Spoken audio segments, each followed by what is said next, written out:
nama Oromoon hedduurraa abdattu nama murannoo qabu.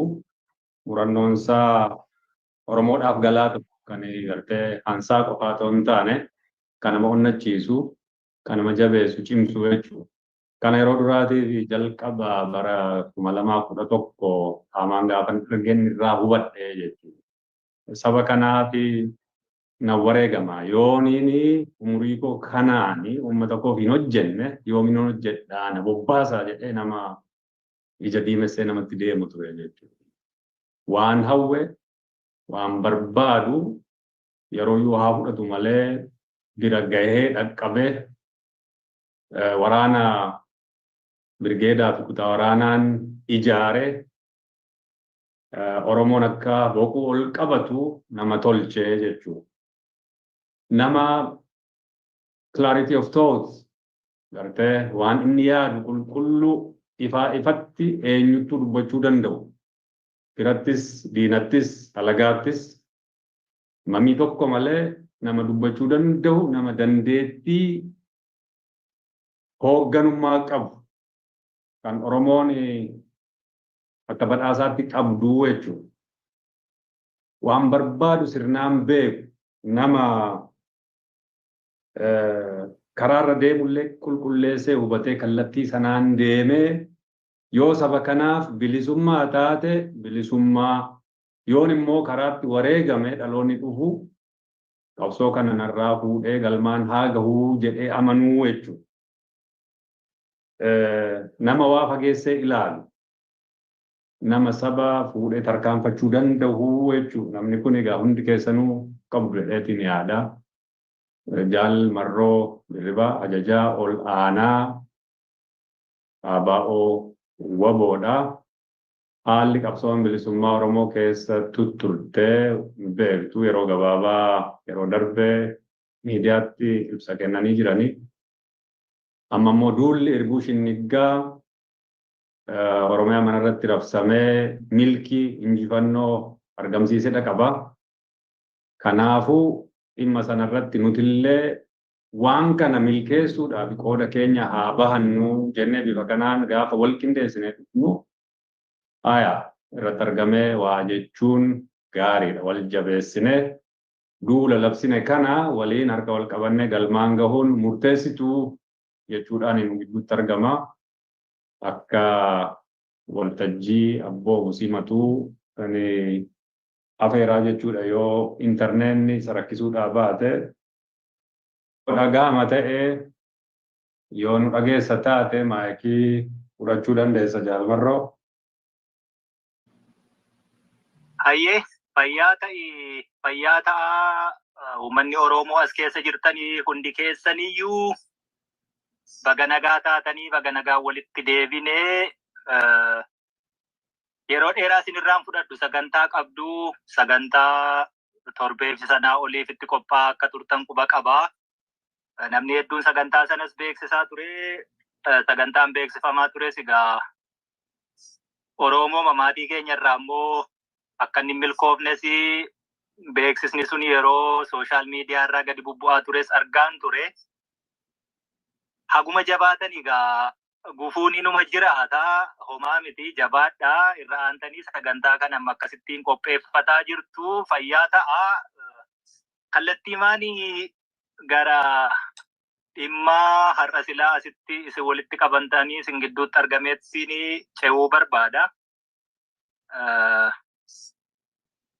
Egaa waan qabsoo wanti isin quban qabne hin jiru. Uummanni Oromoo guutuu biyyaa keessa jiru akkasumas biyya ambaa jiru hundumtuu itti dhiyeenyaan ni hordoftu. Wanti adeemaa jiru waa haaraa miti eenyumaaf iyyuu nama waa'ee qabsoo Oromoo keessatti quuqama qabuu fi wareegamatti kaffalaa jiru hundumaa fi egaa yeroo darbe kana wanti adeemaa ture isin beektanii waraanni bilisummaa Oromoo nagaaf jecha rakkoon Oromoo karaa nagaa hiikoo argatee osoo rasaasan dhukaasiini Oromoof Oromiyaanii waan isaanii maluu fi uummanni Oromoo waan barbaadu argachuun ni dandahama yoo ta'e jennee nagaaf bakka laannee waa hojjenne Haguma nagaa bakka laannetti ammoo gaa albaadheesti yeroo hedduu akkatti waa ilaaluudha qaba. Wanni suni sodaa itti fakkaates haa ta'uu yookaan ammoo waraanni bilisummaa Oromoo akeekaaf kaayyoo isaa silaa kaqawwee isa kaasisee abbootiin keenya kumni kitillii ganama itti kitimaman sana waan dagate itti fakkaatuuttis hin beeknu. Gaafa wanti suni silaa Oromoon karaa nagaa waan barbaaddu akka hin arganne hubatamee yoo danda'ame marsaan biraallee itti haafufamu uummanni kun baay'ee rakkate keessumattuu ammoo bara ilmaan Oromoo afaan Oromoo dubbatanii barcuma aangoo siyaasaa harkaa qabu jedhamu kanatti duuti takkaamayyuu impaayeritti keessatti Oromoo akka miilanaatti mudatee hin beekne dhaabbachuu qaba. Amantaa jedhu amantaa qofaa mitillee wanti suni murannoo nama gaafata. Tana hundumaa goonee marsaan itti aanullee itti fufee wanti kuni xumura argachuu qaba. Gadadoon uummataa kuni akkaataa kanaan Oromoo bakka buutanii barcuma aangoo siyaasaa qabatanii masaraa mootummaa kaleessa hambaan halagaa uummata Oromoo gabroomse keessa ture.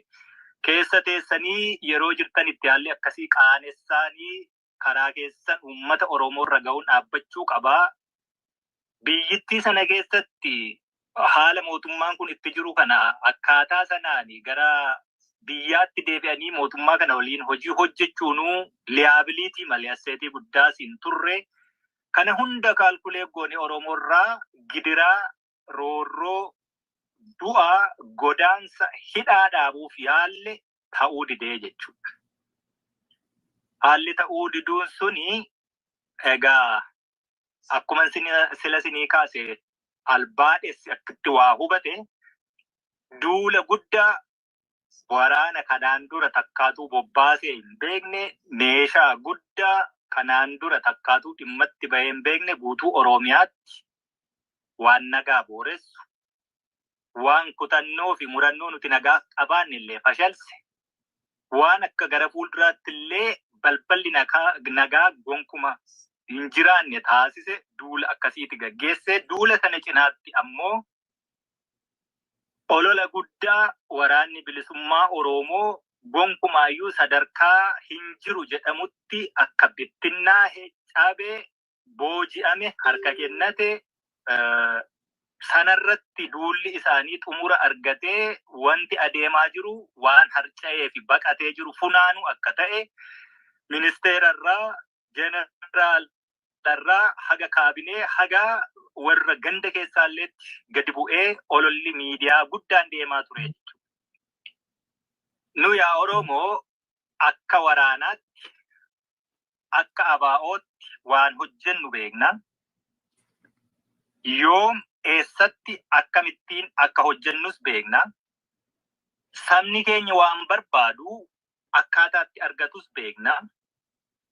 Daandiin dheeraan dadhabsiisaan wareegama ulfaataa gaafatu yoo osoo achi hin gahamiini mootummaan kun qalbii godhatee bulguu ta'ee dhiiga namaa soorachuu dhiisee namummaatti yoo deebi'ee waan Oromoof malu otoo hin sharafamiin kaleessas ejjennaa keenya sharafame jennaan 2018 osoo keessaa hirmaatiin hafne ammas sharafame jennaan keessaa baane.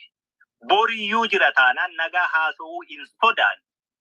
Haga lilmee cittuu fi xurii qeencaa immoo gaaffiin Oromoo deebii karaatti hin arganne sharafamtutu jira taanaan immoo fudhan. Haala akkasiin duulli nurratti gaggeeffame waan hojjennu waan beeknuu fi yeroo adeemnes mootummaa kanarraa akka nama titiisarraati damma eeguutti waa tokkoyyuu irraan eegne waan ta'eefi nagaaf jecha immoo komitmentii qabnu argisiisuuf deemne irraa kan hafe sanaafis qophii qabna turre waan ta'eef duulli jedhames ololli ta'es facaatii booji'amuu harka kennachuu guutummaa guutuutti woboon sadarkaatti Oromiyaa keessatti tireetii ta'uu hin dandeenye irraan gahameera kan jedhamaa tures takkaallee lafarratti akka miidiyaa karaa foddaa televezyiinii fi sooshaal miidiyaa irratti afuufamu sana akka hin taane yeroo ofii keenyaa barbaannetti sagantaa fi karoora mataa keenyaan guutummaa Oromiyaatti lola irbuu shinniigaa labsuun barbaachisee jechuudha. Yeroo hin jirtu jedhamtu jirraa gaafa jettu kumaatamaanidha baroodda jechuudha. Sanadha argisiise duulli irbuu shinniigaa. Duulli irbuu shinniigaa akeeka lama qaba. Akeekni inni tokko waraanni bilisummaa Oromoo intaatti ta'uu keessoonsaa tokkollee kan hin sochoone kan hin tuqamne yeroo barbaadetti akka barbaadeetti bakka barbaadetti duula barbaade gaggeessuu akka danda'u argisiise. Akeekni isaa inni lammataa immoo duulli irbuu shinniigaa. Egaa irbuu shinniigaa inuma beektu hoogganni ABO wal faana bakka tokkotti adeemsa qabsoo keessatti imalarra osoo jiru bobbaa kanarratti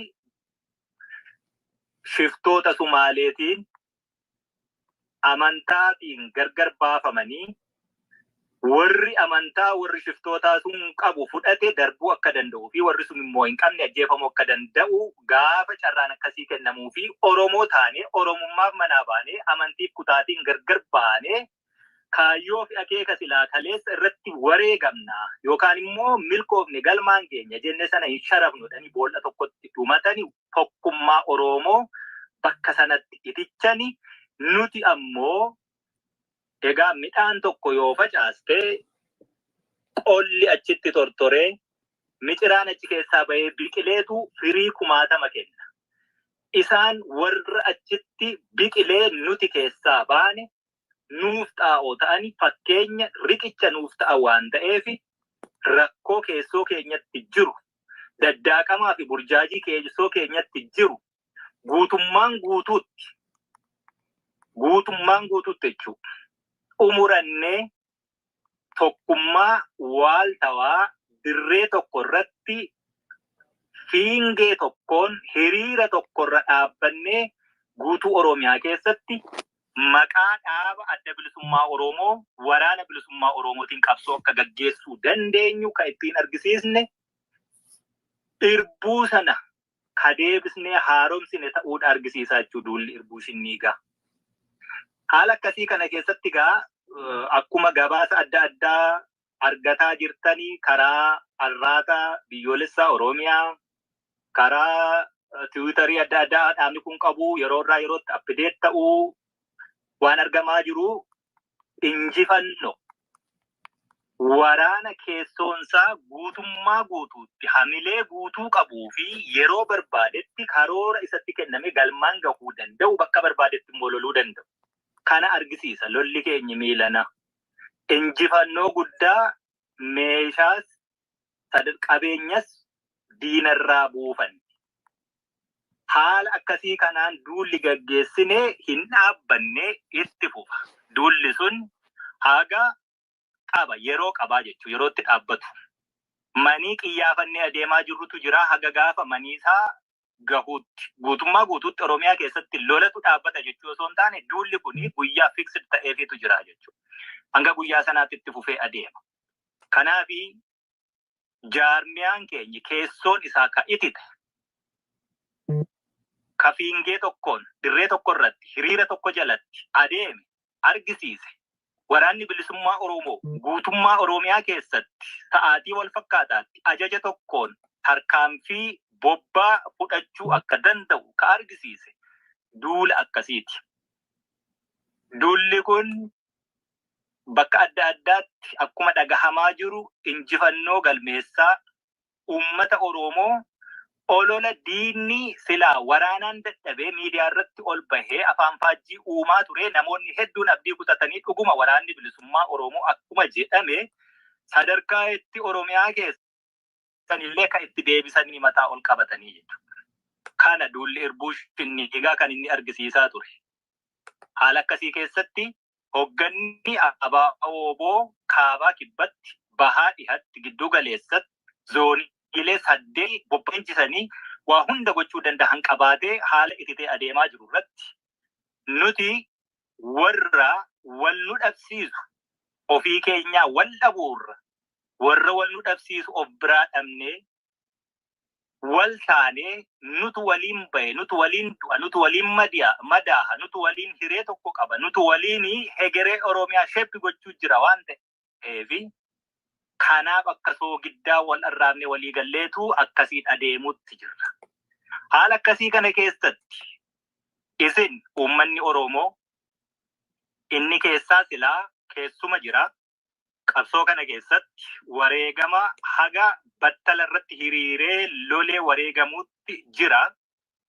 Kan diida hiree Oromiyaa keessa jiraate wareegama qaamaa kabaluu hin dandeenye ammoo bakka jirtanitti cichitanii haala baay'ee ulfaataa, olola baay'ee hamilee nama buusu, olola gara maatii namaa diiguutti deemu. Kana hundumaa otoo gurra ittiin kenniin akeekaa fi kaayyoo nuti qabannee kaane qabsoo bilisummaa Oromoo keessattis isinis hiree itti qabdan, qooda itti qabdan, mirgas itti qabdanii, dirqamas itti qabdan sana beektanii gufuu fi gufaata hundumaafuu osoo hin jilbeeffatiin warra wal nu dhabsiisu nuti isaaniif jecha wal dhabuurra isaanii dhabuu nu wayya jennee wal taanee gaafa deemnu nuti immoo isin dhabuun barbaannu si waliin deemna akeekaaf kaayyoon keessan nuuf ta'a jettanii ejjennaa qabaattanii waa hundumaa irra tarkaanfattanii warri waliin deemaa jirtanii silaaftuu namni galata waliif kennu hin jiru. Galanni keenyi lafee cabnee dhiiga dhangalaanee lubbuu dhabnee yoo milkaa'ee bilisummaa saba Oromoo abbaa argetu galanni isaa sana. Garuu ammoo namni haala akkasii keessatti haala baay'ee daddaaqamaa ulfaataa kafirris diinnis ollaanis halagaanis hundumtisa inni beeku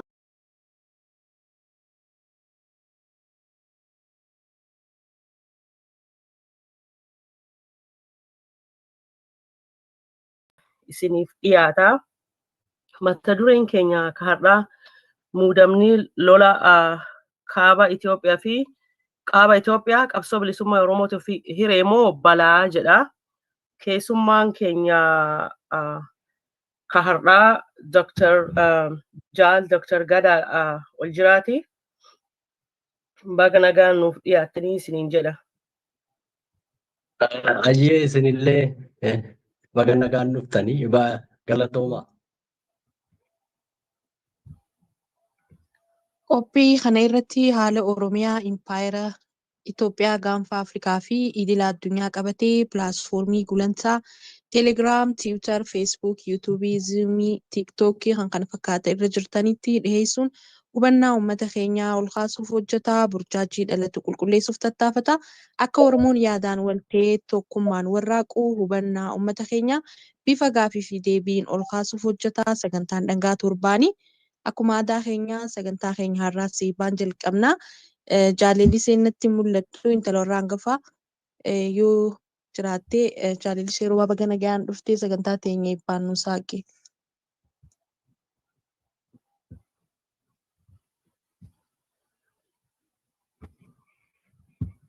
Hayyee anilleen jaalallisee arguutti hin jirru bizii ta'uu maltii as keessa hin jirtudha.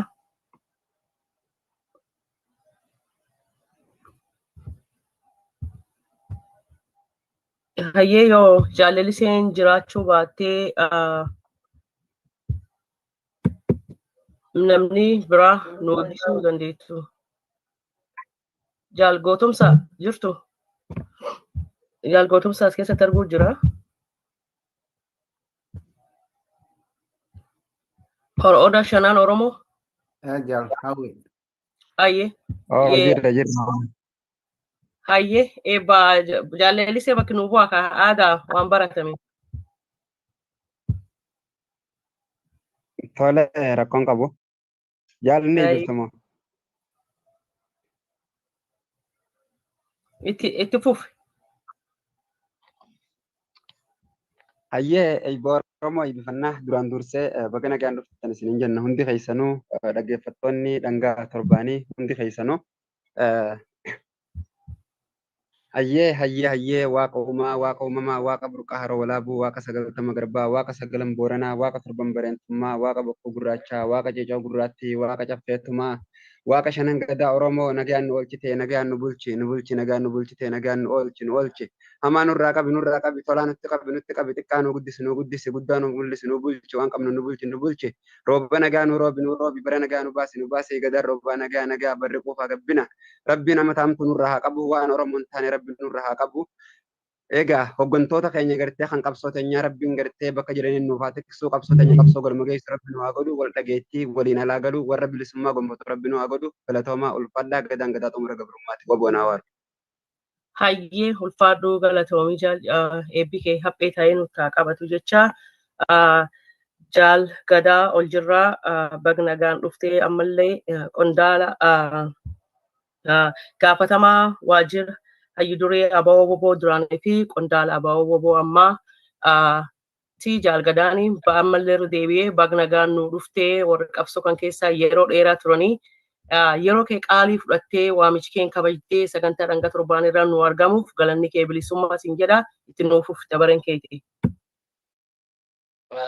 Hayyee galatooma jaalawwi isinillee sagantaa bareedaa akkasii bakkatti qabsaa'onni walitti dhufanii wal mari'atanii yaada waliif qoodanii fi qabsoo bilisummaa Oromoodhaaf waan galtee ta'u maddisiisan waltajjii akkasii qopheessuu keessanii fi isin galateeffachuun barbaada. Hirmaattota sagantaa kana bakka adda addaadhaa hordofaa jiranillee baga nagaan dhuftan jechuun barbaada. Waliin beeknu ta'a egaa reefuu walitti dhufaas jirraa dhugaadhaa qabsoo keessatti wal beeknaa. Haa ta'u immoodha qaamaan baay'een keessan warra waliin beeknedha. Isa kana adeemsuma keessaa wal baraa deemna jedheen abdii qaba.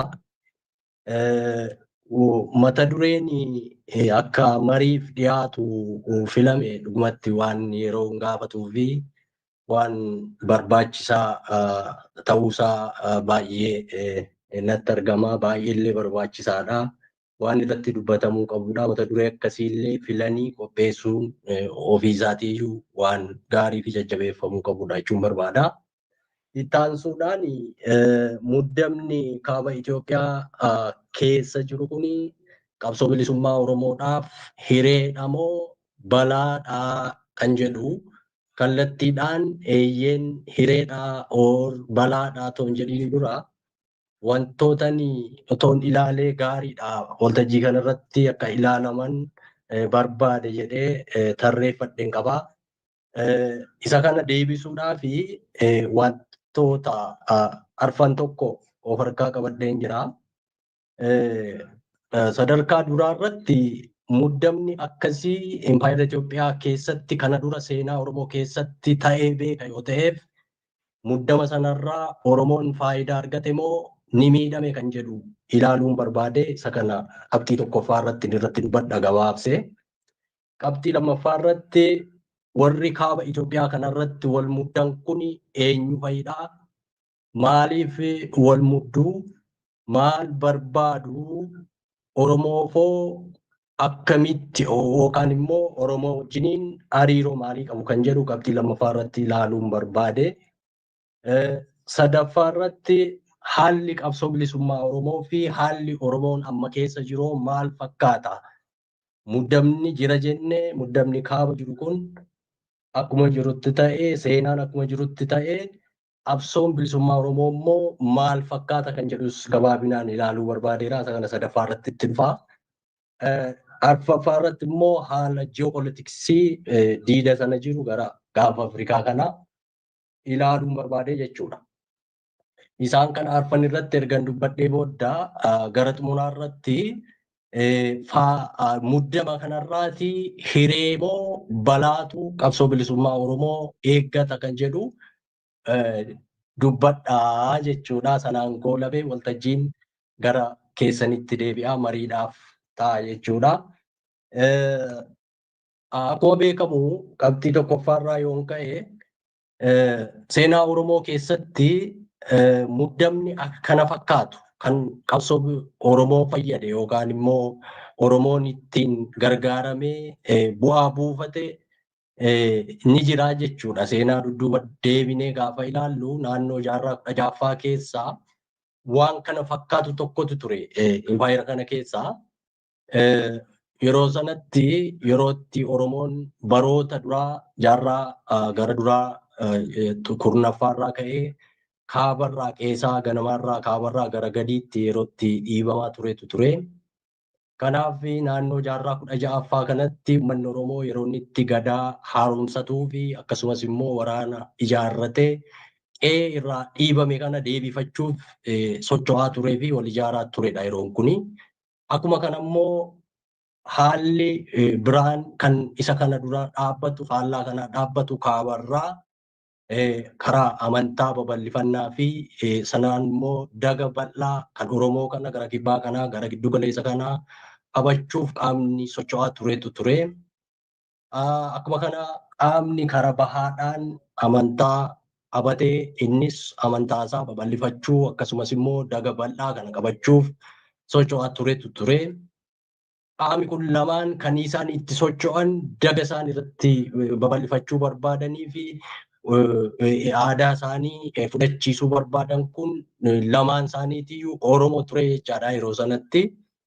Oromoon isa kana akkamittiin irra aanuu danda'e kan jedhu barumsa waan nuu kennu qaba jedhee waan amaneefan kana kaasaa. Yeroo kanatti Oromoon yeroo jarri kun lamaan akka malee amantaadhaanis dantaadhaanis wal dura dhaabbatanii wal waraanaa turanitti hafuura dhofkateetu waraana isaa ijaaraa ture. Gadaan laaffateeti ture. Gadaa deebisee haaromsaatu ture. Waraana boor lolu ijaaraatti ture. Adeemsa keessa gaafa jarri wal lolan kun wal bulleessanii wal caccabsanii inni kun isa kana injifachuu dadhabu haala mijataa uumame sanatti fayyadameetti Oromoon lola labsee lolli isaas duula diina buqqisuu fi biyya ofii deebifachuu jedhu ture. Duula kanatti Oromoon gadaarraa gadaatti gadaa meelbaarraa kaasee haga gadaa mul'ataatti gadaa sagaliif toolirraa citiin waggaa 8 lolee biyya isaas dhuunfatee jara wal lolu kanallee humni isaanii baay'ee wal dadhabsiisee kun sana mo'uu dadhabee yeroo isaanii itti danqaa keessa galanii turan kana isaan gidduutti illee nagaa buusuudhaan isaanis akka wal hin balleessine taasisee gaanfa Afrikaa keessatti naannoo jaarraa 2.5 nagaa buusuudhaan saboonnii fi warri amantaan sun lamaan illee akka waliin lol taasisuu danda'ee jechaadha. Haga weerara Minilikiin cabuutti injifannoo guddaa Oromiyaa har'a agarruu fi saba Oromoo akka kanaatti har'a arginu kanaaf bu'uura ta'e akka neeshinii tokkootti Oromoon koonistiit ta'ee hunkaa amma qabu kan akka qabatu lafasaa akka deebifatu ilmaansaa har'a irraatti falmachaa jiran kun akka dhalootatti darbu gochuu danda'e. Inni kun injifannoo yeroo sana argamedha. Mudannoo gaafa sana turedhas jechuudha. Gara qabxii lammaffaatti yeroon darbu qabxii lammaffaa irratti waan ani ilaaluu barbaadu waa'ee muddama kaaba Itoophiyaa kanaa fi qooda fudhattoota warra muddama kana keessaa harka qaban yookaan immoo dantaa qaban warra wal muddan kana tokko tokkoon gara ilaaluutti hin deema jechuudha. Qaamni kaaba Itoophiyaa kanatti wal mudduu eenyu isa jedhu deebisuudhaa fi arfan tokko akka argetti arfan tokko baasuu yaaleera. Inni jalqabaa akkuma hundi keenya beeknu mootummaa Abiyyi Ahmedidha. Kan lammaffaa humna Amaaraati. Kan sadaffaa humna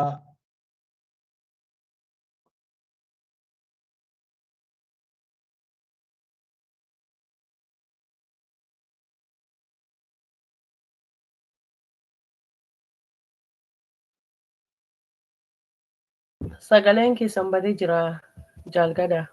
Sorry. Kan lammaffaa humna Amaaraati. Kan sadaffaa humna adda bilisa baasaa yookaan immoo adda bilisa baasaa uummata Tigraay yookaan immoo abuut isa jennu. Kan arfaffaa immoo mootummaa Eertiraa yookaan immoo paartii Shaabiyaa jedhamu jechuudha. Humni kallattiidhaan amma isaatii kanatti muddama kaabaa kana keessaa dantaa qabanii fi waldura dhaabbataa jiran isaan kanadha jedhee yaada. Egaa jarri kun warra waldura dhaabbatanidha erga ta'ee maaltu waldura isaan dhaabee maal barbaadu isa jedhu immoo tokko tokkoon ilaaluun barbaachisaadha jechaadha. Qabsoo keenyaaf hireetu jira yookaan immoo balaatu jira isa jedhu baruudhaaf dantaa jara kanaa tokko tokkoon beekuun barbaachisaadha. Akkuma kana immoo waan isaan saba keenyaaf qaban yookaan immoo sagantaa isaan qabsoo bilisummaa Oromoodhaaf qabanis achumaan ilaaluuf akka nuu toluuf jechaa kooti. Isa tokkoffaarraa yookaan mootummaa Abiyyiin arganna. Mootummaan Abiyyi akka hundi keenya beeknu mootummaa itti fufiinsa impaayera Itoophiyaa humnaan saba keenya irratti fe'amtee qe'ee keenya diigdee nama keenya balleessitee nu salphiftee akka namaa gad nu goote kana nama bulchuu fi dantaa Oromoo irraa oma tokko kan hin qabne ta'uusaan hin beekama. Namni kun adeemsuma qabsoo bilisummaa Oromoo deemaa tureen haalli qabsoo bilisummaa Oromoo qaawwa uumamte sanaan luutee seenee aangoo impaayera sanaa harka galfatee akkaataan ittiin dhufe akkuma namni baay'een irraa quba qabu karaarra qabsoon bilisummaa Oromoo deemaa tureef karaarra sabboonummaan Oromoo dagaagaa tureef karaarra gaaffiin uummata Oromoo ka'ee dubbatamaa barsiifamaa fi uummanni Oromoo irratti wareegama baasaa ture otoo hin taane dhaaba qabsoo bilisummaa Oromoo danquudhaaf naannoo kufaatii dargii jala naannoo 1990 bixxilamee keessaatti kan guddatee fi achuma keessaan badii uummata kanarratti dalagamaa ture, ajjeechaa saba kanarratti raawwachaa ture, saamicha saba kanarratti raawwachaa ture, waan humni isaa danda'een ijoollummaarraa ka'ee waan danda'u godhaa haga kunoo saarraa arginu kana taankiidhaa fi madfiidhaan uummata kanatti duulee reebuutti nama ga'edha. Inni kun dantaa inni qabu tokko aangoo ofiisaatii tursiifachuudha. Inni biraan immoo fedhii impaayera sanaa akkuma warri duraa abbootisaa warri irraa aangoo dhaalee fi sirna kana dhaale taasisaa turan uummata Oromoo cabsuudhaan sabboonummaa Oromoo balleessuudhaan adda bilisummaa Oromoo fi waraana bilisummaa Oromoo diineffatee nama hojjetuu fi dantaa dhuunfaa kan qabu.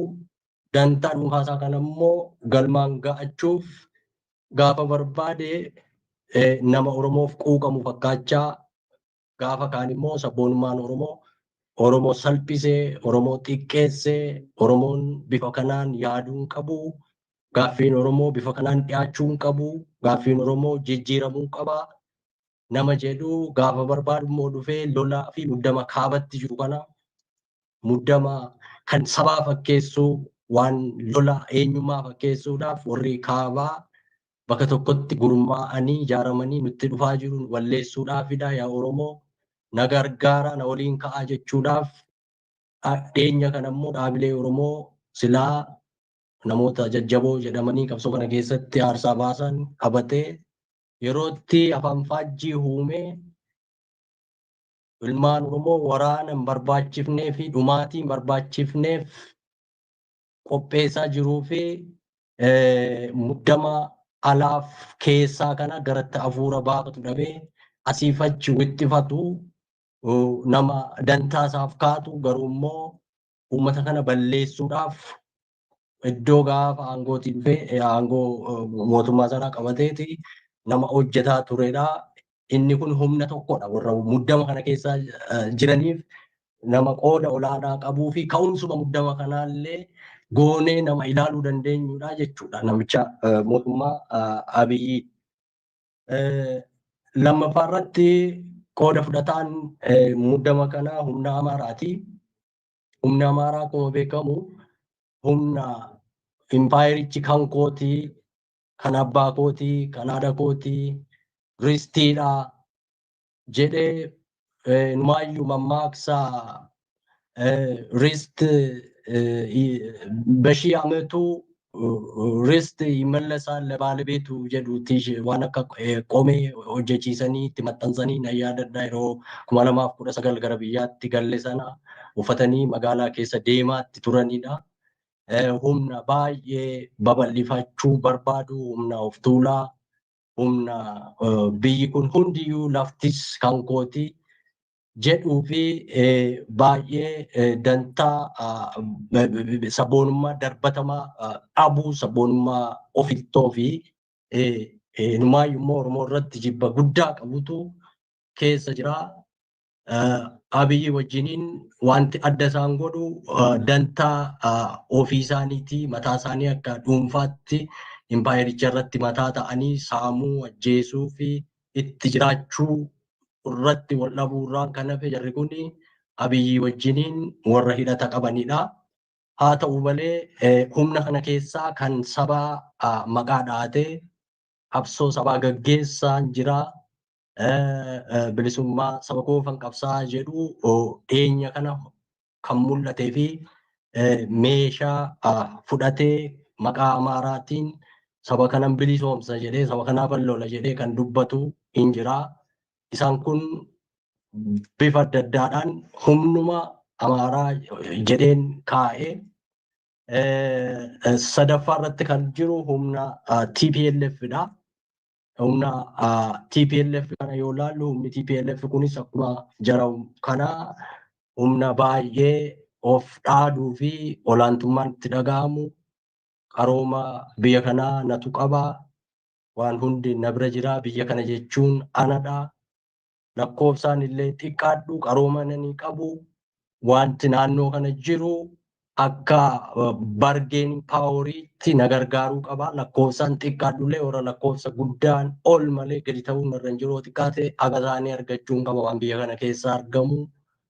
Kanaaf ani nan caala humna jedhuuf inumaayyuu immoo dhiyeenya kana qabsoo uummanni Oromoo qeerroo qarreen taasiseen aangoo mootummaa impaayerichaa irraa gara qarqaraatti bahe. Haa ta'u immoo lola waggaa 2 gaggeessuudhaan mootummaa kana wajjiniin dhiiga wal dhangalaase fi ammallee humna gidduu isaatti wal dhabdeen jiru. Waan mul'atu irraa yoo dubbanna ta'e humna gidduu isaatti wal dhabdeen jiru fi naannoo isaatti awutoonoomii barbaada jedhu. Gama tokkoon immoo miira olaantummaa sana of keessaa qabu. Ofiin of bulchuutti nana mana namni naannoo isaa akka bulchuu, hiree isaa akka murteeffatu, inumaa yoo foxxoquutti akka deemu nana mana garee jedhu. Qabatamaatti immoo gaafa aangoorra turetti humna fedhii impaayera sanaa itti fufsiisuu fi olaantummaa qabatee itti fufuu barbaadudha. Inni kun humna sadaffaa jedhee yaada. Humni arfaffaan humna mootummaa Eertiraa bulchaa jiru yookaan immoo Shaabiyaadha. Shaabiyaan akkuma beekamu egaa Eertiraan biyya mataasaa danda'edha. Kolonii biyyoota adda addaa jala biyya turtedha. Turkiin turte, Gibsiin, Ingilizii, Xaaliyaanii, achi Ingilizii, achi immoo Itoophiyaan biyya kana bifa koloniidhaan qabattee biyya dararaan guddaan fi laalaan kolonii jabaan irratti raawwatame.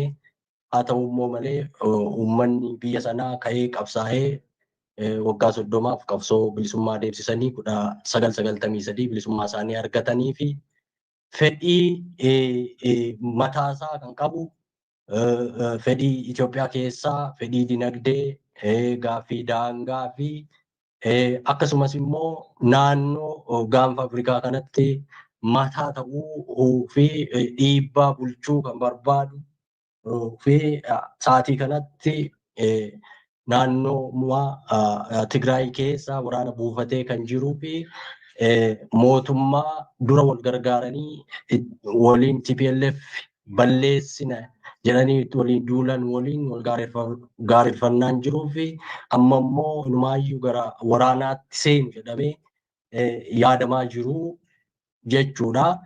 Isaan kun egaa humnoota muddama kana keessaa kallattiidhaan harka qabanidha. Jarri kun maal barbaadu tokko tokkoon isaanii yoo jedhame fakkeenyaaf humna amaaraa naannoo Tigraay wajjiniin gaaffii daangaa fi gaaffii eenyummaa sabaatu jira jedha. Kanaaf naannoo lixa Tigraay raayyaa Walqaaxxee Dagadee naannoo jedhaman kana humnaan qabateetu jira. Gama biraan immoo humni Tigraay kun lola waggaa lamaaf naannoo sanatti deeme keessatti wareegamni ba'ee namni dhume qabeenyi barbadaa'ee fi balaa qaqqabeef waliigaltee Piriitooriyaa hojiitti hiikamuu fi hiikamuu dhabuu irratti gaaffiin qaba. Daangaan koo sarbameera, humni amaaraa lafa koo fudhateera, daangaa keessaan baanee gaaffii jedhu humna qabanidha. Gaaffii jedhu warra qabanidha.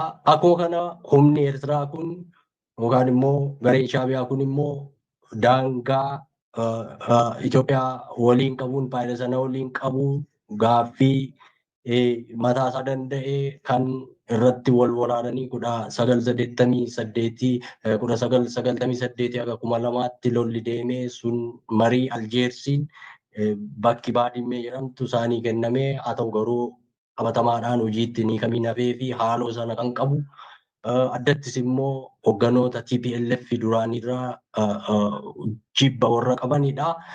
Isaan kana togaa amma naannoo kaabaa kanatti walitti dhufee wal muddaa jira jechuudha.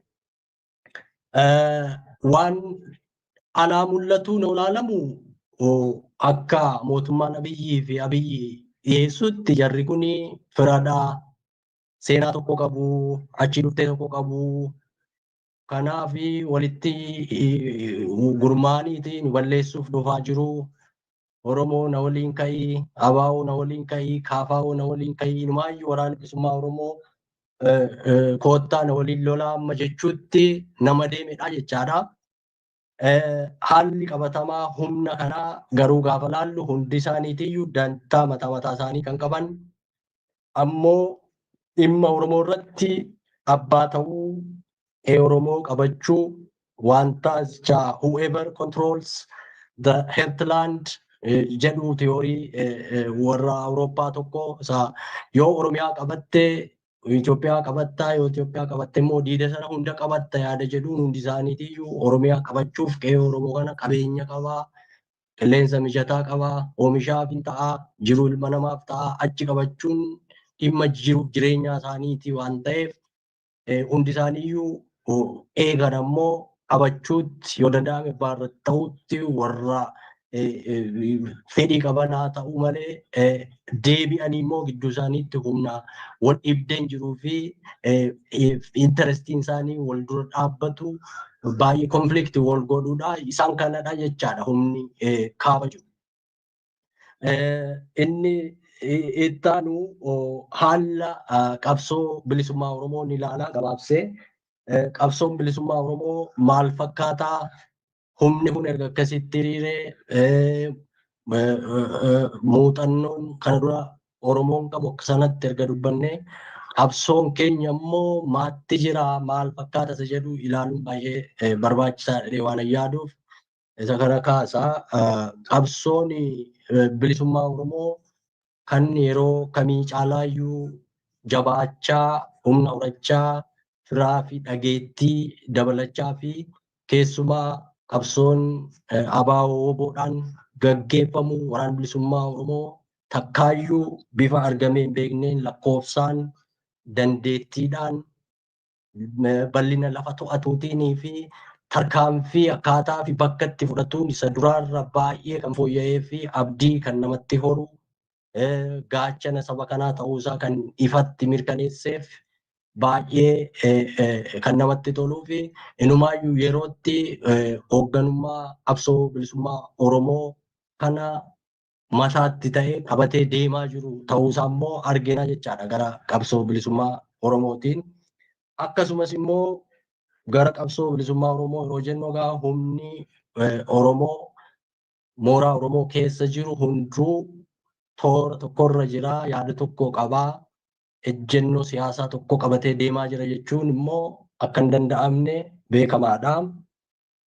Egaa isaan warri sirna kana mootummaa Abiyyi amma dubbanne kana Oromoorraa dantaa hin qabne dantaa mataa isaatii fi impaayirichaa tiksu kana waliin hariiroo tolfachuudhaaf mootummaa ce'umsaa waliin ijaaruudhaaf yerootti immoo waliigallee wal mallatteessinee Oromoodhaaf fallaa yerootti jedhamu immoo ammas mooraadhuma qabsoo Oromoo kana keessaa ni dhaga'ama. Egaa inni kunis akka tokkotti ni jira jechuudha. Inni biraan haala geopolitiksii diida sana gabaabsee ilaaluun barbaada. Haalli geopolitiksii gaafa jennu egaa haalli teessuma lafaa wanti bakkii barbaachisoo ta'anii biyyoonnis haa ta'uu jaarmiyaan adda addaa bakka sana qabatanii achirraatii dantaa isaanii fi nageenya isaanii walumaa galatti waan isaaniif gaariidha jedhan tarkaanfachiifatan barbaadu. Kanaan yoo ilaalle naannoon gaanfa Afrikaa kun baay'ee kan harkisuu fi kan dantaan biyyoota gurguddoo fi biyyoota naannoo gaanfa Afrikaa kana itti wal dura dhaabbatu fi qormaata kan qabu qabsoo sabootaallee bifatti miidhuu fi bifatti fayyaduu danda'u kan qabu tu jira jechuudha waa'ee geopolitiksii gaafa kaasnu naannoo sanatti. Kana wajjiniin maal kaasuun hin danda'ama? Waa'ee galaana diimaa kaasuun hin danda'ama? Waa'ee Indiyaan Ooshinii jira karaa gadii. Waa'een Abbayyaa laga Abbayyaa hidhaan laga Abbayyaa jira. Akkuma kana fedhiin biyyoota garaagaraa diida kanatti inni mul'ata jechaadha. Kanarraa ka'uun biyyoonni dantaa qaban fakkeenyaaf naannoo galaana diimaa fudhanne Red Sea Council jedhamanii gara biyyoota 8 kan galaana diimaa kanarratti dantaa ofii eegsifachuudhaa fi walii galanii waliin hojjennaa dantaa keenya waliif tarkaanfachiisanii walii galan kan akka Saawud Arabiyaa fa'aa kana Gibsii, Joordaan, Yemeen, Somaaliyaa, Eertiraa